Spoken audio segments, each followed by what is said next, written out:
Kawasaki ZX6R is back, but there is a question. Will it still spark the same kind of excitement that it did a few years back? Because you see, this segment is characterized by stagnation. So what does the new model bring to the table? And is it worth your hard-earned money? In an era dominated by the allure of street nakeds and adventure motorcycles, the middleweight supersport segment finds itself at crossroads, battling with declining interest from both returning as well as new generation riders. The landscape of motorcycling has shifted, with many enthusiasts opting for the comfort and versatility offered by alternative machine types. Does the ZX6R still make sense then?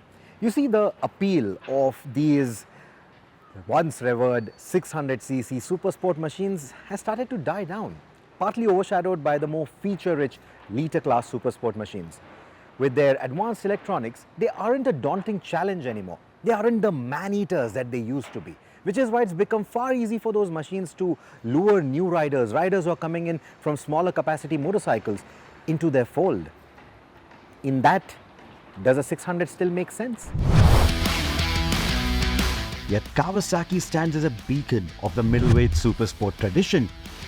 Since the groundbreaking introduction of the 636cc ZX6R in 2002, the brand has remained steadfast in its commitment to the supersport class. Now, in an automotive space where such models are becoming increasingly rare, Kawasaki's dedication to the genre is a testament to its enduring legacy, and one that deserves applause.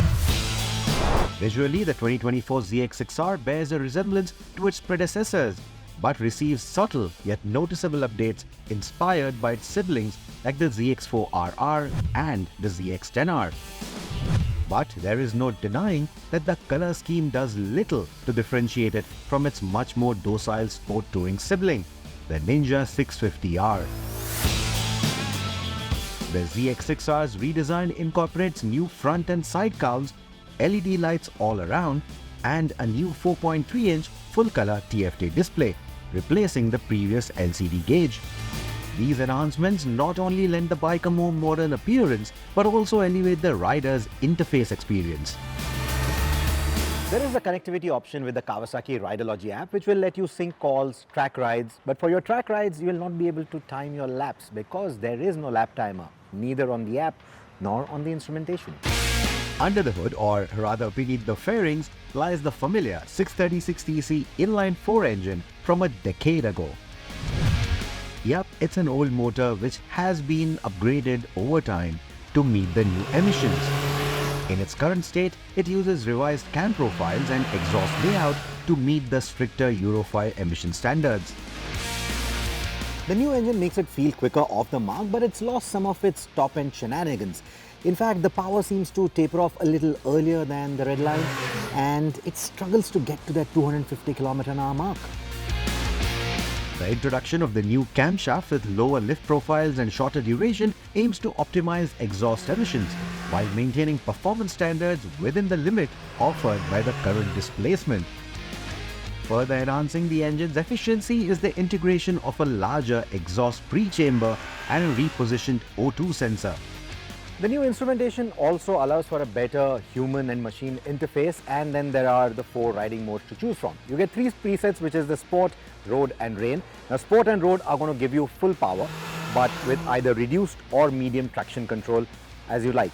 Then there is going to be the Rain mode, which is going to drop the power a little bit and make the traction control more sensitive. And the 4th mode is the rider configurable mode. But the only 2 things you can configure in it are the power, which you can either have it reduced or full, and you can completely turn off the traction control, which you cannot do with the other 3 presets. So honestly, the latter part, the traction control turning off part, is the only use case scenario for that mode. Otherwise, I don't know why you would select that. Utilizing a new Bosch ABS unit, the ZX6R's braking system has been fine-tuned for smoother operation, providing more confidence-inspiring stopping power in various riding conditions. Where the ZX6R truly shines is in its ability to offer an excellent riding experience akin to a classic middleweight supersport. The slightly better low and mid-range grunt, coupled with a well-balanced chassis, allows riders to push the bike with confidence through corners and out of tight bends.